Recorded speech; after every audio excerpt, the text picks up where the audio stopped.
नमस्कार, very good morning. आपका स्वागत अभिनंदन करती हूँ 5 मिनट स्टोरी पर। कैसे हैं आप? आज आपको एक मज़ेदार कहानी सुनाऊंगी। एक दिन एक राजा राज दरबार में सो रहा था। अचानक से उसके मन में बात आई कि कल मुझे अपने सारे ज्योतिषियों से ये बात पूछनी है कि ये चक्कर क्या है कि मेरे ही टाइम पर जन्म लिया होगा बहुत सारे लोगों ने अलग अलग जगह पर, लेकिन वो सब तो राजा नहीं बने, मैं राजा क्यों बना? आपके मन में भी कई बार ये ख्याल आता है ना? आपका जन्मदिन जब किसी बड़े सेलिब्रिटी के साथ होता है। तो चलिए आज आपको इस सवाल का जवाब मैं देती हूँ।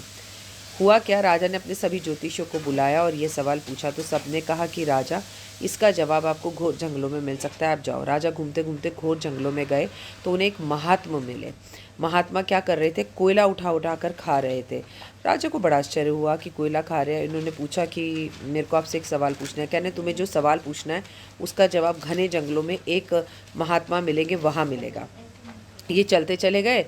वहाँ पहुँचे तो ये देख के हैरान रह गए, क्योंकि जो घने जंगलों में महात्मा थे वो चिमटे से अपना मांस उखाड़ उखाड़ कर खुद ही खा रहे थे और बड़े गुस्से में थे। इन्होंने कहा मुझे आपसे एक सवाल पूछना है। उन्होंने कहा बिल्कुल चुप, यहाँ से थोड़ी कोस दूर पर जाओ, तुम्हें बंजारों की एक बस्ती मिलेगी। वहाँ पर एक बच्चे ने जन्म लिया और कुछ ही क्षण में वो बच्चा मरने वाला है और तुम्हारे सवालों के जवाब वही देगा। राजा बड़ा आश्चर्य में आ गया, मैंने ऐसा क्या सवाल पूछ लिया है जिसका जवाब तो एक खिचड़ी बीरबल की बन गई है, कोई जवाब ही नहीं दे रहा। वो उस दाम्पत्य के पास पहुँचे, उन्होंने अपना बच्चा जो है लाके उसकी गोद में दे दिया। उसने मुस्कुराते हुए न्यू बॉर्न बेबी ने बोला कि मैं तुम्हें कहानी सुनाता हूँ। हम वो दोनों महात्मा, तुम और मैं, हम चारों लोग सगे भाई थे पिछले जन्म में। हम बड़े भूख और प्यास से सड़कों पर डोल रहे थे। हमें एक आटे की थैली मिली, हमने उस आटा गूंथकर 4 रोटी बनाई। हम चारों खाने बैठे, तभी एक महात्मा आए। उन्होंने पहले वाले व्यक्ति से खाना मांगा, हमारे पहले भाई से। तो उसने कहा चल चल भाग यहाँ से, तुझे खाना दे दूंगा तो क्या मैं आग खाऊंगा? इसीलिए वो बैठ के आग खा रहा है। दूसरे ने बोला सुबह से मुझे अब खाना मिला है, तुझे खाना दे दूंगा तो क्या खाऊंगा? अपना मांस खाऊंगा। उसने भी महात्मा का अपमान कर दिया। तीसरे के पास पहुंचे तो महात्मा ने बड़ी आदर से कहा मुझे भोजन दे दो। तो उसने बोला तुझे खाना दूंगा तो मैं मर जाऊंगा, और वो तीसरा बच्चा मैं हूँ जो बस पैदा होते ही मरने वाला हूँ।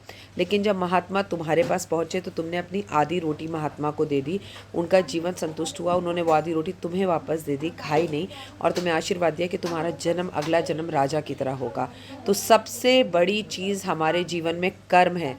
छोटे से मोबाइल के रॉन्ग पासवर्ड पर अगर मोबाइल नहीं खुलता तो सोचिए हमारे कर्म कैसे खुलेंगे। इसलिए आपको बार बार बोलती हूँ, बिलीव इन कर्मा, कर्म अच्छे कीजिए, अच्छे कर्मों पर ध्यान दीजिए और हमेशा याद रखिए मिल बांट कर खाइए, लोगों की मदद कीजिए और दुआओं में रहें। दुनिया के अंदर 3 चीज़ें हैं: ज्योतिष शास्त्र जो आपकी मदद करता है, कर्तव्य शास्त्र और व्यवहार शास्त्र। तीनों अगर आपने नहीं समझे तो फिर कुछ भी नहीं समझा। कमेंट्स में जय माता दी ज़रूर लिखिएगा और कम से कम अब इस कहानी से कुछ सीख ज़रूर लीजिएगा और आज से ही अपने कर्म अच्छे कीजिएगा। धनु राशि के अंदर मंगल ने प्रवेश किया है। मंगल के मित्र ग्रह की राशि है, लेकिन इसका असर स्टूडेंट्स पर होगा। कंपटीशन एग्ज़ाम्स जीतेंगे, बहुत बढ़िया रहेगा। एग्ज़ाम्स अगर आपके हैं वो बहुत अच्छे रहेंगे, रिजल्ट्स आपके फेवर में रहेंगे। लेकिन किसी बड़े गुरु के, चाहे वो कोई म्यूज़िक के टीचर हों या फिर आध्यात्मिक गुरु हों या स्कूल टीचर हों या किसी बड़ी पुलिस पोस्ट पर बैठे हुए आर्मी ऑफिसर हों या आर्मी से या सेना से जुड़े हुए पुलिस अधिकारी कुछ हो, उनसे जुड़ी हुई कोई बैड न्यूज़ ज़रूर मिल सकती है। फिलहाल दीजिए इजाज़त, अपना अपनों का रखिएगा खास ध्यान। जय माता दी।